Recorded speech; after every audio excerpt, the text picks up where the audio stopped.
अस्सलाम वालेकुम नाज़रीन, क्रिटिकल टॉक में खुश आमदीद। नाज़रीन, ॾिठो वञे त सिंध में कुछ सालन खां वठी हिकु अजीब बेराह रवी, अजीब घुट, अजीब बूसट वारो माहौल लॻो पियो आहे। ॾिठो वञे त सोशल मीडिया या उन सां अलावा जेके मीडिया जा इदारा आहिनि उन्हनि में हिकु इशू उथे थो, हिकु नाइंसाफ़ी उभिरे थी, लेकिन उन नाइंसाफ़ी खे वरी कंहिं वॾी नाइंसाफ़ी सां ढकियो वञे थो, उनखे साइड लाइन कयो वञे थो। सोशल मीडिया एक्टिविज़म ॾिठो वञे त हूअं ख़ासि करे सुठो आहे, माण्हुनि खे शऊर ॾियण जे लाइ सुठी ॻाल्हि आहे। सोशल मीडिया ते माण्हुनि में हिकिड़ो पब्लिक अवेयरनेस थिए थी, कंहिं बि जेको ज़ालिमाना जारिहाना जेको वहशतनाक जेके नाइंसाफ़ियूं थियनि थियूं उन्हनि खे माण्हुनि ताईं पहुचाइण सुठी ॻाल्हि आहे। लेकिन उहो सोशल मीडिया एक्टिविज़म जेको आहे उहो हिकु हफ़्ते खां वधीक ज़िंदगी जो नथो थिए ऐं उन सोशल मीडिया एक्टिविज़म खे माठो करण जे लाइ वरी कंहिं नाइंसाफ़ी, वरी कंहिं नए इशू, वरी कंहिं डेड इशू में साह विझी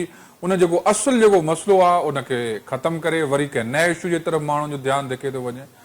सिंध सियासी तौर ते यतीम आहे। सिंध में का बि अहिड़ी सियासी धुर न आहे जेका इन क्रोध, जेका इन सॼे माण्हुनि जे गुस्से खे को रस्तो ॾिए। हर को ॾिठो वञे त को जेके समाजी तंज़ीमूं आहिनि, सिविल सोसाइटी एक्टिविस्ट आहिनि, ह्यूमन राइट्स एक्टिविस्ट आहिनि, उन्हनि में ग्रुप बंदी आहे। उहे कंहिं न कंहिं तरीक़े सां पंहिंजा मफ़ाद, उहे कंहिं न कंहिं जेके बैकडोर चैनल जे थ्रू गवर्नमेंट ऑफिशियल्स ताईं पहुची करे पंहिंजो जेको आहे खांचो, पंहिंजूं जेके धंधो दाड़ी वारो सिस्टम आहे उहो हले थो। छा थींदो? सिंध कहिड़े तरफ़ वेंदी? सिंध जो हीउ जेको उभरंदड़ शऊर आहे उनखे आख़िर रस्तो मिलंदो या न मिलंदो? या हीउ जेको सोशल मीडिया एक्टिविज़म आहे उन में असां ॾिसूं था त हिकिड़े पासे त नाइंसाफ़ियूं बि आहिनि, हिकिड़े पासे त माण्हुनि जो क्रोध बि थिए थो, ॿिए पासे वरी जेका गैर संजीदगी वारी सूरत हाल आहे। तव्हां ॾिसंदो त माण्हुनि में जेको सोशल मीडिया ते जेको रेटिंग आहे उहा असांजी गैर संजीदगी खे वधीक आहे।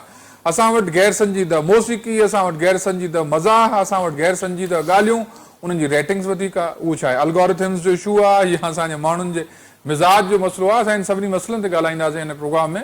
हिन प्रोग्राम में असांखे हिन मसइलनि ते, हिन इशूज़ जेके असांजा सवाल आहिनि खे ॻाल्हाइण लाइ असांखे जॉइन कयो आहे सीनियर तजुर्बेकार ऐं साफ़ी शकील सुमरो साहब। शकील साहब, वॾी महिरबानी। महिरबानी अली अब्बास। शकील साहब, इहो ॿुधायो त हीउ जेको सिंध में सोशल मीडिया एक्टिविज़म उभिरे थो, माण्हुनि ताईं शऊर वञे थो, लेकिन हिकु वॾी नाइंसाफ़ी उभिरे थी, उन नाइंसाफ़ी खे कवर करण लाइ वरी को ॿियो इशू अची थो वञे, उहो हिकु इशू खे ढकण लाइ वरी जेको आहे ॿियो इशू अची थो वञे। लेकिन आख़िरी इहो जेको तव्हां ॾिसो न, फातिमा फरड़ो खां वठी करे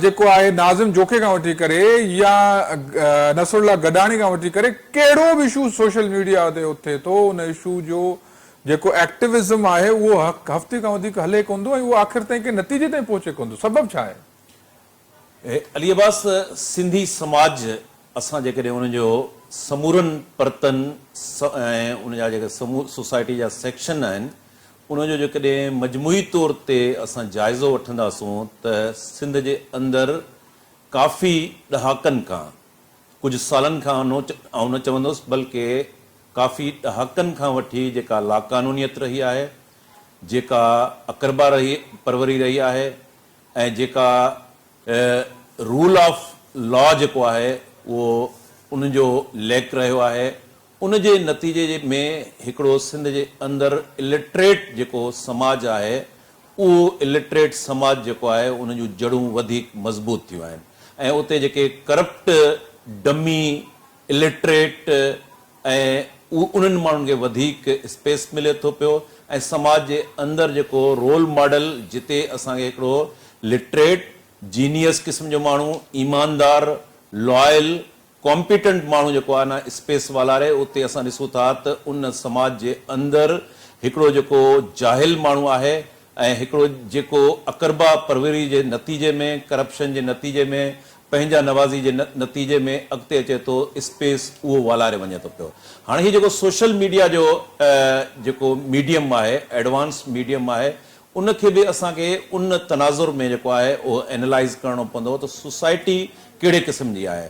सोसाइटी जे अंदरि जेका मज़ा आहे उहा मज़ा जे क्राइटेरिया ते आया पूरो लहे थी या नथी लहे, इन क़िस्म जी मज़ा जेका आहे उनखे छो प्रमोट कयो वञे थो। पाण मौसीक़ी जो तव्हां हवालो ॾिनो त म्यूज़िक जे हवाले सां, मौसीक़ी जे हवाले सां, कंपोज़िशन जे हवाले सां, गीतनि जे हवाले सां, शाइरी जे हवाले सां कहिड़ी शाइरी ॻाई वञे थी पई उन जो बि लिंक जेको आहे सोसाइटी जो मजमूई जेको सॼो पस मंज़र आहे उन मां ई असां परखे सघूं था। जॾहिं लिटरेट सोसाइटी हूंदी त उनजा रोल मॉडल बि अहिड़े क़िस्म जा हूंदा। तव्हां नेशनल हाईवे जे ॿिन्ही तरफ़नि खां सफ़र करे ॾिसो, नंढनि वॾनि शहरनि में तव्हांखे रोल मॉडल कहिड़ो ईंदो। रोल मॉडल तव्हांखे पेनाफ्लेक्स ते उहो भोतार, वॾेरो, जागीरदार ऐं उन जे मथां छटरी कंहिंजी आहे, उहा कहिड़ी गवर्नमेंट आहे, उहा बैड गवर्नेंस हूंदी। उन बैड गवर्नेंस जा वरी लिंक किथे तव्हांखे मिलंदा, उहे पहिरियां खणंदव त उहा लिंक किथे न किथे उन एस्टेब्लिशमेंट सां वञी लिंक थींदा, जेका एस्टेब्लिशमेंट सिंध जे रिसोर्सिस ते उनजी नज़र आहे, जेका उन रिसोर्सिस जी फुरलुट करण में इन्वॉल्व रही आहे। उहा जेका फुरलुट कंदड़ धुर आहे उहा क़तई तौर ते न चाहींदी त सिंध जी समाज जेको आहे उहो लिटरेट हुजे, सिंधी समाज जे अंदरि कॉम्पिटेंसी हुजे, सिंधी समाज जे अंदरि का सियासी तंज़ीम पार्टी जेका आहे वेल ऑर्गेनाइज़्ड हुजे। उहा क़तई न चाहींदी त सिंध जो जेको पॉलिटिकल वर्कर आहे उहो वाइब्रेंट हुजे। उहा क़तई न चाहींदी त सिंध जी जेका जर्नलिज़म आहे उहा क्रिएटिव ऐं उहा कमिटमेंट रखंदड़ ऐं उहे सिंध जे पब्लिक इशूज़ खे, सिंध जे नेशनल इशूज़ ते जेको आहे उनखे हाईलाइट कंदड़ हुजे। पर के उन्हनि जी कोशिशि हूंदी त उहा सिंध जेका जर्नलिज़म आहे उहा येलो जर्नलिज़म हुजे। त अहिड़े तरीक़े सां सोसाइटी खे छो इलिटरेट रखियो वियो आहे। मां तव्हांखे मिसाल ॾींदुसि, अली अब्बास 60 जे अंदरि वन यूनिट जे ख़िलाफ़ जेका मूवमेंट आई, उन मूवमेंट जे अंदरि शागिर्द ऐं सुजाण जेको तबिको उन दौर जो अदीब, दानिश्वर उन में कंट्रीब्यूशन कयो ऐं उन कंट्रीब्यूशन जे नतीजे में हिकिड़ो स्पेस जेको पैदा थियो, उहो स्पेस उन कॉम्पिटेंसी खे प्रोमोट कयो। ऐं उन खां बाद में 60 खां पोइ असां ॾिसूं था त 70 जे अंदरि उन जेकी गवर्नमेंट आई, उन गवर्नमेंट जा पॉज़िटिव पासा बि आहिनि, नेगेटिव पासा बि आहिनि ऐं उन में हिकिड़ो बैड गवर्नेंस जो बि असांखे पोर्शन मिले थो। नतीजे जे अंदरि असां ॾिसूं था त यूनिवर्सिटीज़ जे अंदरि, दरसगाहुनि जे अंदरि स्टूडेंट्स जेका यूनियन हुई, उन स्टूडेंट्स यूनियन जे अंदरि ई शागिर्द तंज़ीमुनि जे अंदरि जेको आहे हिकिड़ो अहिड़ो लीडरशिप जो हुयो, मां 70 जी ॻाल्हि कयां थो, जेका कॉम्पिटेंट लीडरशिप हुई। अॻिते हली उहा कॉम्पिटेंट 70 वारी लीडरशिप वरी जेका आहे अॻिते हली जॾहिं अकोमोडेट थिए थी पई, उहे सेक्रेटरी थियनि था पिया या कंहिं अहम उहिदनि ते पहुचनि था पिया, उहे साॻाई माण्हू जेके एक्टिविज़म जो शिकार हुया, जन वटि नज़रियो हुयो, जन वटि कमिटमेंट हुई, जन वटि सुठी हिकिड़ी आइडियोलॉजी हुई, उहे उन्हनि माण्हुनि अॻिते हली तव्हां खणी ॾिसो त कहिड़ी बि पोस्ट ते पहुता, उन्हनि तमामु वॾी करप्शन कई ऐं उन्हनि पंहिंजी औलाद खे उन करप्शन जे पैसे जे ज़रिए यूके, अमेरिका, यूरोप जे मुल्कनि जे अंदरि मोकिलियो। त ट्रांज़िशनल पीरियड में छा थींदो आहे त जेको पहिरियों लेयर ईंदो आहे उहो लेयर जेको आहे उहो उन करप्शन जो खाज थींदो आहे। पर हीउ जेको सिंध जो ट्रांज़िशनल पीरियड आहे, बुरी पीरियड आहे, मां सम्झां थो पियो त उहो कुझु वधीक डिघो थी वियो आहे। इन करे जेका तव्हां सोशल मीडिया जी एक्टिविज़म जी ॻाल्हि कई, असां ॾिसूं था एक्टिविज़म नाज़िम जोखे ते अचे थो पियो, महीनो ॾेढ अचे थो पियो, ज़बरदस्त एक्टिविज़म, उनमें पॉलिटिकल पार्टियूं, सिविल सोसाइटी, सुजाण धुरियूं, शागिर्द तंज़ीमूं, मुख़्तलिफ़ जेके तंज़ीमूं आहिनि उहे उन एजुटेशन में उन जो रोल ठहे थो पियो। अॻिते हली उहो केस कंप्रोमाइज़ थिए थो, आहिस्ते आहिस्ते उहो डाउन थी वञे थो। वरी को ॿियो इशू अचे थो पियो, असां ॾिठो त डॉक्टर सावंत जो जेको मर्डर हुयो उन ते हिकिड़ो वॾो असां उभार ॾिठो। उन खां बाद में फातिमा फड़ो जो केस जो असां रेफरेंस ॾेई सघूं था, उन में हिकिड़ो वॾो उभार अची वियो। उन खां बाद में प्रिया कुमारी जो केस रेफरेंस तौरु असां खणी सघूं था, फज़ीला सरकी जो असां रेफरेंस तौरु केस खणी सघूं था, नसरुल्ला गडाणी जो असां खणी सघूं था। आस्ते आस्ते मां सम्झां थो त इहो सॼो सोसाइटी जेसिताईं इलिटरेट रहंदी, का लीडिंग पॉलिटिकल पार्टी, वेल ऑर्गेनाइज़्ड पॉलिटिकल पार्टी जेसिताईं उहा न थींदी, तेसिताईं इहो सिलसिलो हलंदो रहंदो। मूंखां तव्हां इन जो सबबु पुछंदव त ॾहाकनि ते ॿधल जेको डीप पॉलिटिसाइज़ समाज खे कयो वियो आहे, समाज खे जेको गैर सियासी ठाहियो वियो आहे, त तव्हांखे सियासत न आहे करणी, हीरोइज़म जो शिकार थीणो आहे। को इंडिविजुअल माण्हू उथी करे नारो हणंदो, पोइ वरी उन एजुटेशन खे उहो माण्हू कैप्चर कंदो, उहो अकोमोडेट थींदो। अकोमोडेट कीअं थींदो? मेलनि मलाखणनि में किथे अकोमोडेट थींदो, किथे उहो पोस्ट वठंदो, किथे उहो जेको आहे परमिट वठंदो, किथे उनजे खीसे में जेको आहे 2-4 करोड़ रुपया जेके आहिनि विधा वेंदा। ईअं हिन सॼी सोसाइटी खे डीपोलिटिसाइज़ करे असांखे पाण में विढ़ाए करे जेको रिसोर्सिस आहे उहे अरबें खरबें रुपयनि जा सिंध जा जेके रिसोर्सिस आहिनि 70-75 सालनि में उनजी जेका भेल थींदी रही आहे उन भेल में ज़ाहिर आहे त उनखे केरु एड्रेस कंदो उनखे हिकिड़ी vibrant well organise political leadership political party political तंज़ीम कंदी जेका हिते तंज़ीम ठहण ई नथी ॾिनी वञे। जगीलाल तव्हांजे हिन सॼी ॻाल्हि मां मूं हिकिड़ो अखर इहो कढियो आहे त सिंध जा वसाइल ऐं सिंध जो जेको सियासी जेको ढांचो आहे उनजे पोयां हिकिड़ो इहो आहे त सिंध जा वसीला फबाइण ऐं सिंध खे कंहिं सियासी जारहाना मतिलबु हिकिड़े प्लेटफॉर्म खां महरूम रखियो वियो आहे। लेकिन असां ॾिसूं त शकील साहिबु असांजो माण्हू जेको आहे सियासी पार्टियूं हुजनि या जेको आहे मतिलबु कहिड़े बि हवाले सां लेकिन असां पाण बि त सर कुझु कोन था कयूं।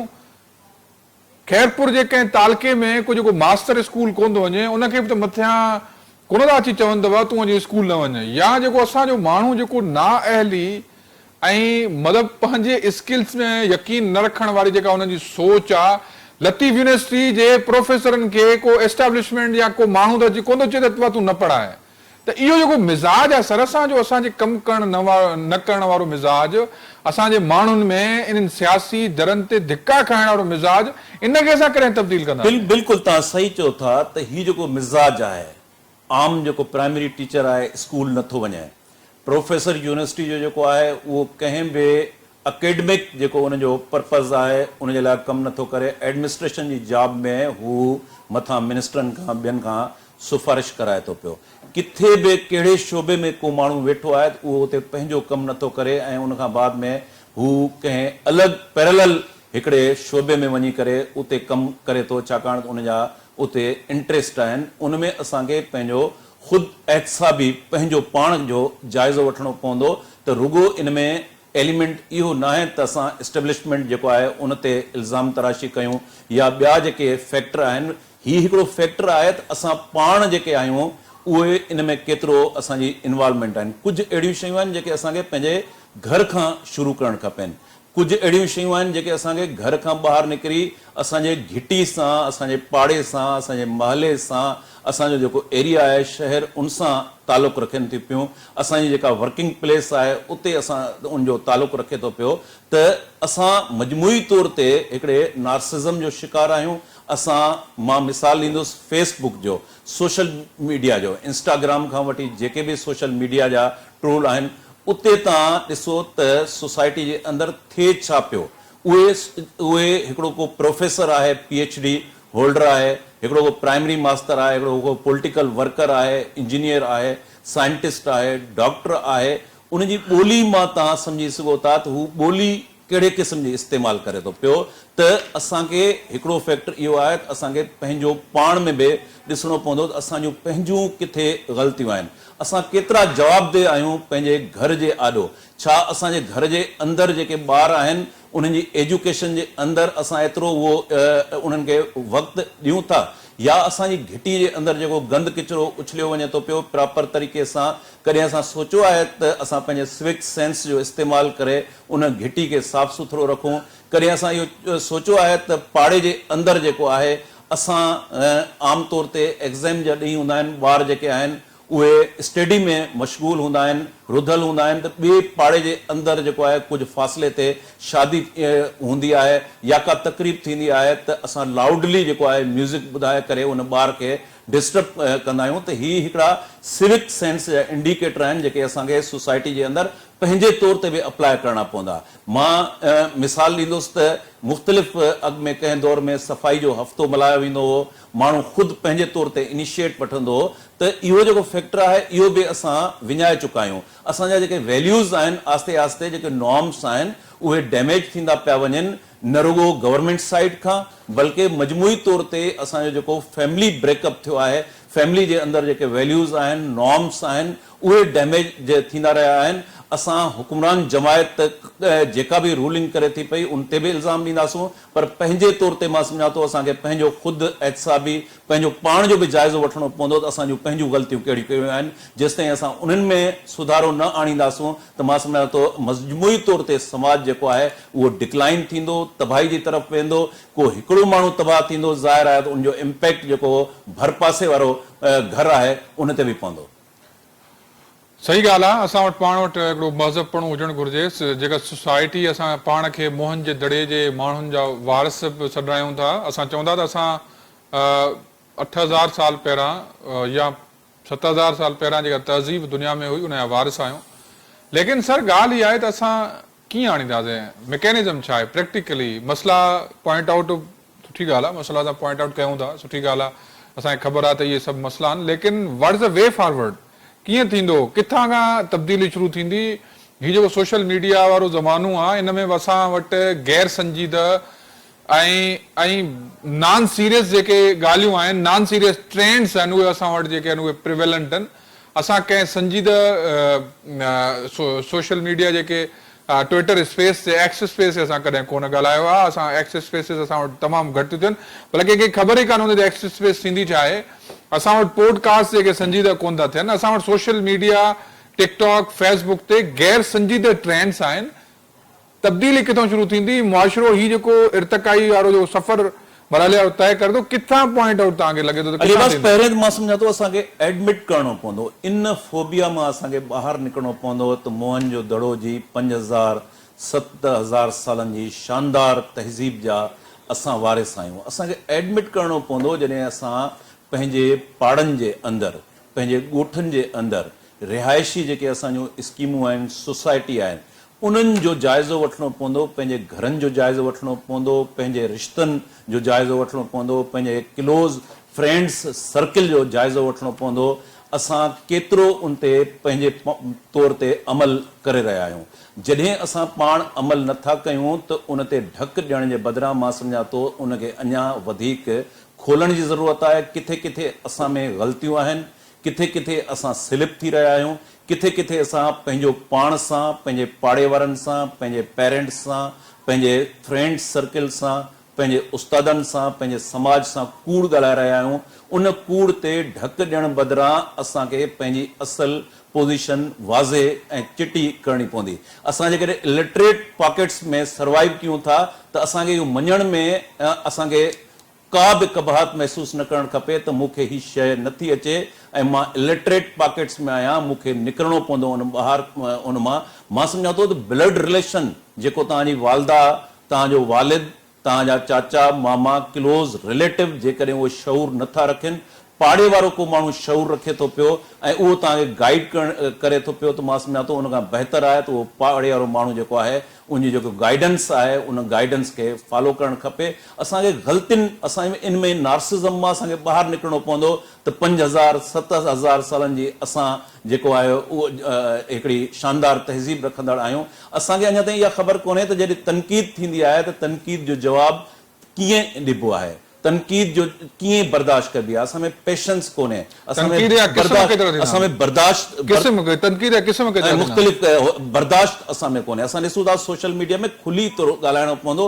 असां जेको बि क्रोध आहे, जेका कावड़ आहे, चिड़ आहे, उन चिड़ जे अंदरि जेके असां सेंटेंस इस्तेमालु कयूं था उनमें गारगंद केतिरी आहे, उहा फज़ीलत कोन्हे, पर इन करे जो उहा इलिटरेट पॉकेट्स जो रिफ्लेक्शन आहे। इहो हाणे हिते हुकूमत जेका आहे उन हुकूमत जी ज़िम्मेवारी बणिजे थी पई त उन्हनि इंस्टीट्यूशन कहिड़ा ठाहिया आहिनि। हाणे इंस्टीट्यूशन पाण यूनिवर्सिटियुनि जो मिसाल ॾियूं त जेको वाइस चांसलर 5 करोड़ 10 करोड़ ॾेई करे पोस्टिंग वठंदो, उहो वाइस चांसलर कहिड़े क़िस्म जी तालीम खे प्रोमोट कंदो, जेको प्रोफेसर हितां गवर्नमेंट जे ख़र्च करे करे यूके मां, ऑस्ट्रेलिया मां, अमेरिका मां, यूरोप जे कंहिं मुल्क मां कंहिं बि सब्जेक्ट में PhD करे अचे थो पियो। PhD खां पोइ हू पंहिंजे क्लासरूम में पंहिंजे शागिर्दनि खे पढ़ाइण, रिसर्च करण जे बदिरां हुनजी कोशिशि हूंदी आहे त मूंखे ट्रांसपोर्ट जो जेको आहे एडमिनिस्ट्रेशन वारी जेका आहे जॉब मिले, त जीअं मां हितां गैर ज़रूरी करप्शन जो पैसो ठाहे करे पंहिंजो स्टेटस जेको आहे तब्दील कयां। हाणे जॾहिं प्रोफेसर जी अहिड़े क़िस्म जी हाल हुजे, तव्हां ॾिठो आहे अली अब्बास, पाण डिस्कस कंदा रहंदा आहियूं, कंहिं बि सर्कल में वेंदा आहियूं, पाण वटि डिस्कस कहिड़ी थिए थी, पाण वटि डिस्कस कहिड़ी थिए थी पई, अली अब्बास तो वटि केतिरा फ्लैट आहिनि, तो वटि ज़मीन केतिरी आहे, तो वटि गाॾी कहिड़ी आहे, तो वटि स्टेटस छा आहे। जॾहिं हाणे प्रोफेसर ऐं हिकिड़ा साइंटिस्ट या इन क़िस्म जा जेके माण्हू, या इवन मां पॉलिटिकल उनमें वर्कर, जर्नलिस्ट, सभिनी खे शामिल कयां थो पियो, उस्ताद खे शामिल कयां थो पियो, ऐं प्रोफेशनल्स जेके आहिनि उन्हनि खे शामिल कयां थो, उहे इन क़िस्म जो डिबेट हूंदो।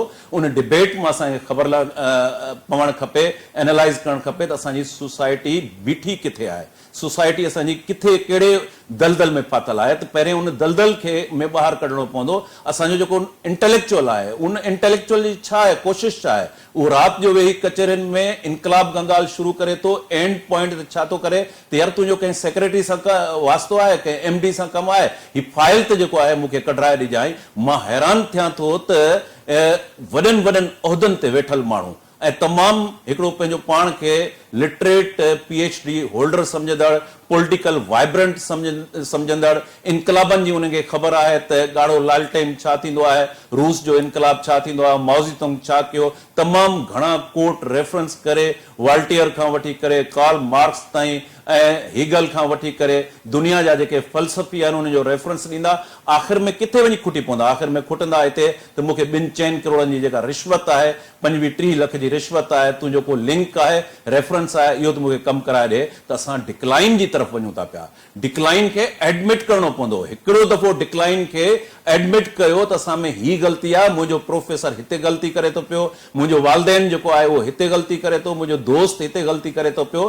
तव्हां जेसि ताईं उहो एडमिट न कंदव, तव्हां हिकिड़ो स्टेप बि अॻिते वधी न सघंदो। भला छा आहे पंहिंजी ग़लतियुनि में एडमिट करण में? जेकॾहिं मां डिज़र्व नथो कयां त मां डिज़र्व नथो कयां त मां रिप्लेस कयां, मूंखां जेको बहितरीन कॉम्पिटेंट माण्हू आहे मां उनजे लाइ जॻह ख़ाली कयां। हिते छा थियो त यूनिवर्सिटियुनि जे अंदरि तव्हां ही सॼो टेक्नोलॉजिकल जेको आहे शिफ्ट अची चुकी आहे, एंड्रॉइड सिस्टम आहे, व्हाट्सएप आहे, अञा ताईं उहे पोढ़ा वेठा आहिनि ऐं उहे अञा बि एक्सटेंशन में पंहिंजी हो कॉन्ट्रैक्ट वठी करे उहो सीट छॾण जे लाइ तयारु कोन्हनि। उहे डिज़र्व ई नथा करे सघनि टेक्नोलॉजी खे, उन्हनि खे ख़बर ई कोन्हे त IA छा थींदी आहे, साइंटिफिक टूल छा थींदा आहिनि। पर छाकाणि त उहो उते सिफारिश ते वेठल आहे ऐं उनजो लिंक आहे गवर्नमेंट जे अंदरि, उहो उतां पैसा ठाहे थो पियो। ही पाण डिफेंस जो मिसाल ॾियो त डिफेंस में नओं दौलतियो जेको आयो आहे, पोइ ड्राओ क्लास आहे, उहो उनमें केतिरो सिविक सेंस आहे, उहो त क्रिमिनल माइंड आहे, उहो त क्राइम करे थो पियो। उहो घिटी जे अंदरि, रोड जे अंदरि तव्हां करे ॾिठो आहे त तेज़ रफ़्तार सां जॾहिं गाॾी हलाए थो पियो त केतिरा हुन एक्सीडेंट कया आहिनि, उनमें सिविक सेंस कोन्हे। त प्रॉपर तरीक़े सां जेका सोसाइटी जेको आहे, जेका घुरबल उन जा लवाज़मात आहिनि, उन प्रोसेस मां इंडस्ट्रियलाइज़ेशन न थियण जे करे गुज़री कोन्हे। हिकिड़ो क्लार्क आहे, उहो करप्शन करे थो पियो, उन वटि 4, 5, 8, 10 करोड़ अची वञनि था, उहो वीगो गाॾी वठी अचे थो पियो, लैंड क्रूज़र गाॾी अची वञे थो, ऐं उहो डिफेंस जे अंदरि बंगलो अचे थो, उनजो क्लास ई तब्दील थी वञे थो, उनजो रवैयो ई तब्दील थी वञे थो। नंढे में नंढो माण्हू, मां हिकिड़े जर्नलिस्ट जो मिसाल ॾींदुसि, उस्ताद जो मिसाल ॾींदुसि, प्रॉपर तरीक़े सां उनजे खीसे में पैसा अची वञनि था, उनजे रवैये में, बिहेवियर में तब्दीली अची वञे थी। त सोसाइटी जा मां सम्झां थो इहे जेके लूज़ पासा आहिनि, जेके कमज़ोर पासा आहिनि, उन कमज़ोर पासनि ते कंहिं बि सूरत में असांखे ढक न ॾियणु खपे, खुलियल डिबेट करणु खपे, डिस्कोर्स जी ज़रूरत आहे, तॾहिं ई असांजी हीअ सोसाइटी जेका आहे उहा ॿाहिरि निकिरी सघंदी। जी शकील साहब, असांखे पंहिंजूं कमज़ोरियूं मञणियूं पवंदियूं, असांखे फ्रॉम द स्क्रेच स्टार्ट करणो पवंदो ऐं असांजे माण्हुनि खे, असांजे मोहसिननि खे ऐं इहा ॻाल्हि सम्झणी पवंदी त age is reality, age is reality, उमिरि हक़ीक़त आहे। सीनियोरिटी जेका आहे उहा एक्सपीरियंसिस से ज़रूरु काउंट थींदी आहे, पर उनखे अलावा जेके बदिलजंदड़ जेके हिकिड़ा स्टैंडर्ड्स आहिनि, मयार आहिनि, जेके टेक्नोलॉजिकल स्टैंडर्ड्स चइबो आहे उनखे, उहे मयार बदिलजनि था। ईअं ई आहे जीअं असांजो जेको 80s जो माण्हू आहे उहो अॼु जे आर्टिफिशियल इंटेलिजेंस जे बदिलजण मयारनि खे नथो सम्झी सघे, बिल्कुलु ईअं ई आहे। लेकिन शकील साहब, ॻाल्हि इहा आहे त असांजे इदारनि में जेके माफ़ियाऊं वेठियूं आहिनि, जेके ठीका खणी करे यूनिवर्सिटीज़ में अॼुकल्ह VC अपॉइंट थियण जो पहिरियों जेको मयार उहो इहो आहे त तव्हां केतिरो घणो पैसो ॾेई करे, केतिरो घणी करे यूनिवर्सिटीज़ मां जेको तव्हां माल कमाए करे मथे सिस्टम में पहुचायो था। उन्हनि माण्हुनि खे केरु सम्झाईंदो जिन वटि सिर्फ़ु ऐं सिर्फ़ु मक़सदी दौलत कमाइण आहे? उन माण्हुनि वटि का बि सोसाइटल सर्विसिस जो यकीन कोन्हे, उन्हनि माण्हुनि वटि को बि अहिड़ो कॉन्सेप्ट ई कोन्हे त असां सोसाइटी खे सर्विसिस ॾियण लाइ बि आया आहियूं, या हीअ जेके असांजा स्किल्स आहिनि सोसाइटल सर्विसिस जे लाइ आहिनि। उन माण्हुनि खे केरु सम्झाईंदो? अलीबाग साहब बिल्कुलु सही चयो था। ख़ासि तौर ते जेके मुख़्तलिफ़ इंस्टीट्यूशन आहिनि, यूनिवर्सिटियुनि जो तव्हां मिसाल ॾिनो, वाइस चांसलर ते पाण पहिरें ॻाल्हाए वियासीं, PhD जेके होल्डर आहिनि, प्रोफेसर, उन्हनि ते पाण ॻाल्हाए वियासीं। प्राइमरी एजुकेशन जे अंदरि प्राइमरी टीचर छा थो करे, केतिरो स्कूल जेको आहे उहो क्लास अटेंड करे थो पियो। वीज़ा सिस्टम जेको आहे उहो प्राइमरी स्कूलनि में, न रुगो प्राइमरी स्कूलनि में, हेल्थ जे शोबे जे अंदरि डॉक्टर जेको आहे उहो वीज़ा सिस्टम ते को UK में वेठो आहे, को ऑस्ट्रिया में वेठो आहे, को कंहिं ॿिए मुल्क में वेठो आहे, पर उनजे हिते सैलरी अकाउंट जे अंदरि स्लिप जेका आहे उहा मंथली जेका आहे स्लिप ड्रॉ थिए थी पई, उहा सैलरी उनमें उनजे अकाउंट में वञे थी पई। त हीउ जेको वीज़ा सिस्टम आहे इहो बेसिकली ही सॼे करप्ट सिस्टम खे जेको आहे उहो एक्सपोज करे थो पियो। हिते सिंध जे अंदरि सिस्टम जी ॻाल्हि थिए थी पई, यानी पैरेलल हिकिड़ो जेको एजुकेशन, हेल्थ या ॿियो को शोबो आहे उहो प्रॉपर तरीक़े सां प्रोसेस में जीअं कानूनी तौर ते उनखे कमु करणु खपे ईअं नथो करे। पैरेलल हिकिड़ो ॿियो सिस्टम आहे, तव्हांखे जेकॾहिं को कमु वठिणो आहे त उन पैरेलल सिस्टम जे थ्रू अचिणो पवंदो, तॾहिं तव्हांजो जेको आहे उहो कमु थींदो।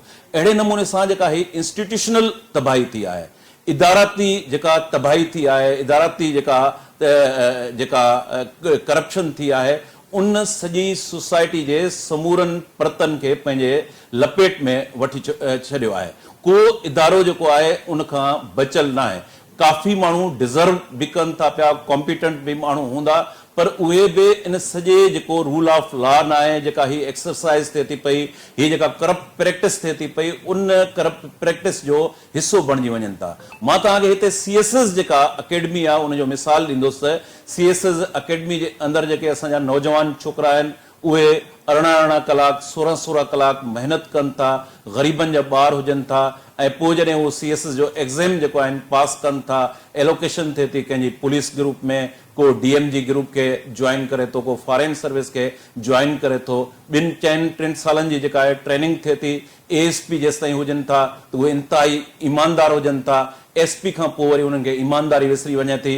DIG उनखां मथे रैंक, डिप्टी कमिश्नर, उनखां बाद में कमिश्नर, मथे रैंक में उन्हनि खे सभु प्रिंसिपल असूल उहो जेको महिनत करे पढ़िया, उहे जेके कुड़मियुनि जा ॿार हुया, उन्हनि जे जेको शहरनि जे अंदरि जेका तबाही आहे, बेराह रवैया, उन सभिनी खे उहे पसे पर्दा पुठी ॾेई हू कोशिश कनि था त उन्हनि जो क्लास तब्दील थिए ऐं उहे हेठि एतिरो नीच चीप हेठि किरी पवनि था पिया। तव्हां ॾिठो आहे त हिकिड़ो पढ़ियल लिखियल माण्हू CSS पास जेको आहे कमीशन करे अचे थो, जॾहिं वॾेरे भोतारे जी ओताक ते पोस्टिंग जे लाइ 5-5, 8-8 कलाक जेको आहे इंतज़ारु करे थो पियो। इहा ख़ुदि हू जेको इल्मु आहे, हुन जेको इल्मु हासिल कयो आहे, इहा उनजे इल्म जी सभ खां वॾी तौहीन आहे। ऐं जॾहिं उहो हिकिड़ो डिप्टी कमिश्नर करप्शन करे थो पियो, हिकिड़े पूरे डिपार्टमेंट जी बजट खाई वञे थो, एजुकेशन जी बजट खाई वञे थो, हेल्थ जी बजट खाई वञे थो पियो। हिकिड़ो जेको सेक्रेटरी आहे जॾहिं उहो बजट खाई वञे थो, मां सम्झां थो जेको कचे जो धाड़ेल आहे,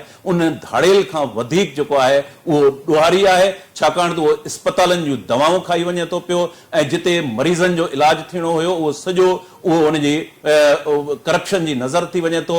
ईअं हिकिड़ो एजुकेशन जो प्रॉपर जेको आहे, जॾहिं उहो एजुकेशन जी बजट खाई वञे थो, स्कूल जेके आहिनि उहे तबाह थी वञनि था पिया, उहे स्कूलनि जे अंदरि मास्तर नथा वञनि, प्रॉपर एजुकेशन न थिए थी। हिकिड़ो 40 ॿारनि ते ॿधल क्लास आहे, उते टीचर नथो वञे, 6 महीना उन्हनि जो एग्ज़ाम थिए थो पियो, सिफारिश ते उहे पास थियनि था।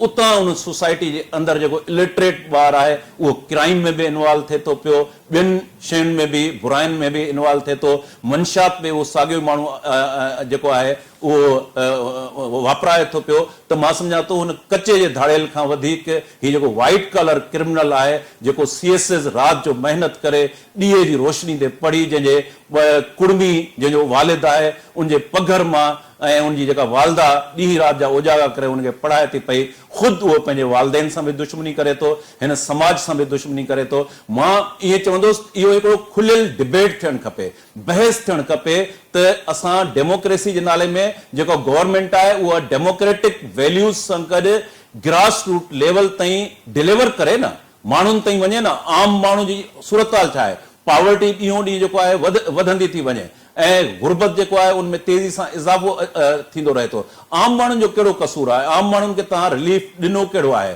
आम माण्हुनि जो जेको पेट जो मसइलो छा तव्हां हल कयो आहे? हिकिड़ो मख़सूस तबिको आहे जेके अरबे रुपयनि जी करप्शन करे वञनि था, उन्हनि जो जी नाज़रीन, अदलियत में असां बि गॾु हिन प्रोग्राम जो वक़्तु थियो पूरो। असां इन प्रोग्राम खे इन तरीक़े सां कंक्लूड कंदासीं त असुल समाज जे बदिलण जी ज़िम्मेवारी उन पढ़ियल लिखियल माण्हू ताईं आहे जेको हेठां कढ़ी अचे थो, जेको हेठां कंहिं गुरबत जे लेयर मां मथे अचे थो, लेकिन उहो पंहिंजे उन सॼे तकलीफ़ खे विसारे वरी उन लुटींदड़ माफ़िया जो हिसो थी थो वञे। तब्दीली उन माण्हू खां शुरू थींदी, उन माण्हू खे सोचणो पवंदो त हू जेका हेठि तकलीफ़ी जेका ज़िंदगी गुज़ारे अचे थो उन्हनि माण्हुनि खे बि तकलीफ़ मां ज़रूरु कढे। वरी नए हफ़्ते के नए टॉपिक सां मिलंदासीं। तेसिताईं ॾियो इजाज़त। अल्लाह भाई।